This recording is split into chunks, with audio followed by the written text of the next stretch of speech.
children outside are just screaming their heads off. Can you hear that? Hello, hello. This is a really, really, really, really, really, really, really, really short scene.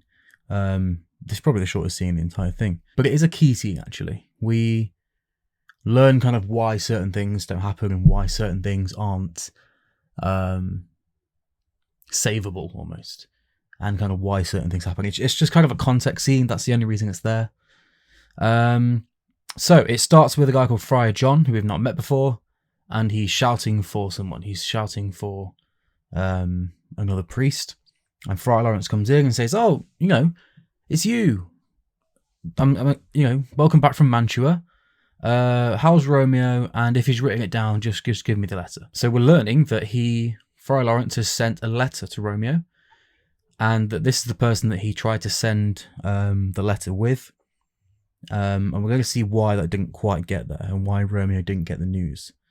So he talks about how, he was with another brother, so another priest, and he was in the city visiting the sick.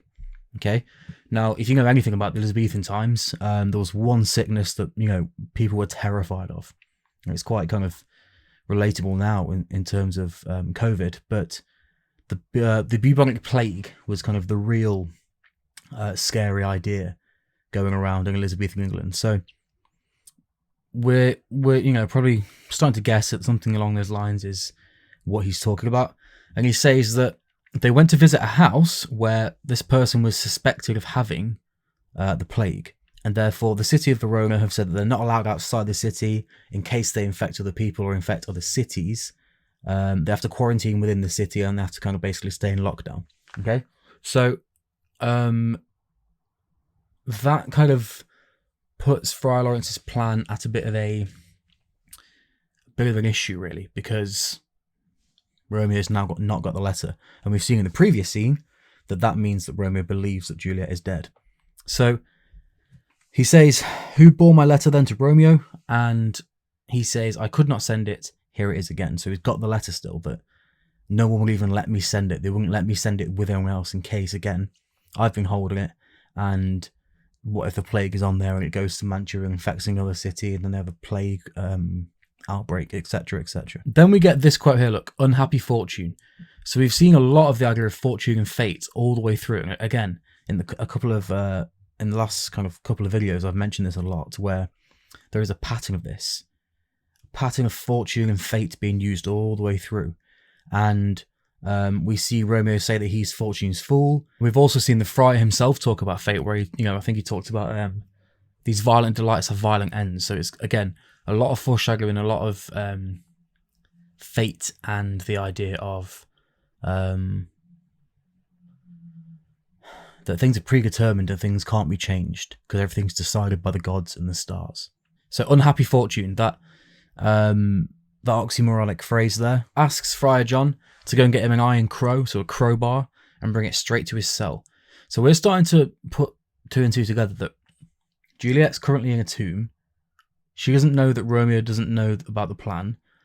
Romeo's about to go to the tomb and see her thinking she's dead.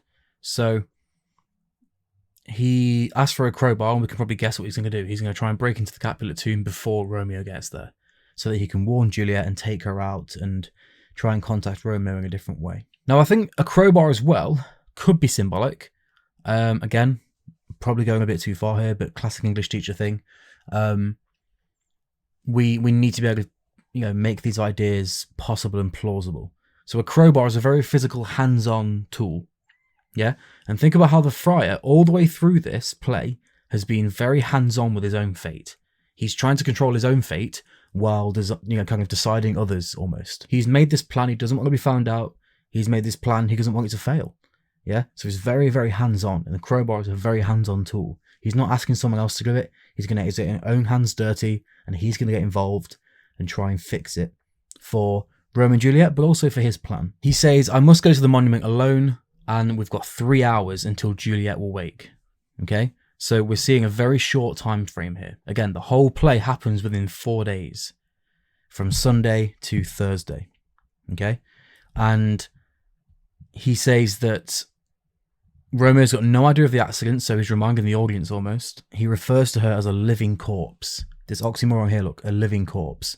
So he refers to it almost like the Walking Dead almost, that she is a dead person walking. That it's only a matter of time, again, foreshadowing, because Starcraft's lovers take their life. A matter of time before she is dead. And she's closed in a dead man's tomb. So it sets everything up, and now it's just that one more scene, that one more kind of big event before it all goes really, really to pot. So that is it for this one. Told you it was a short one.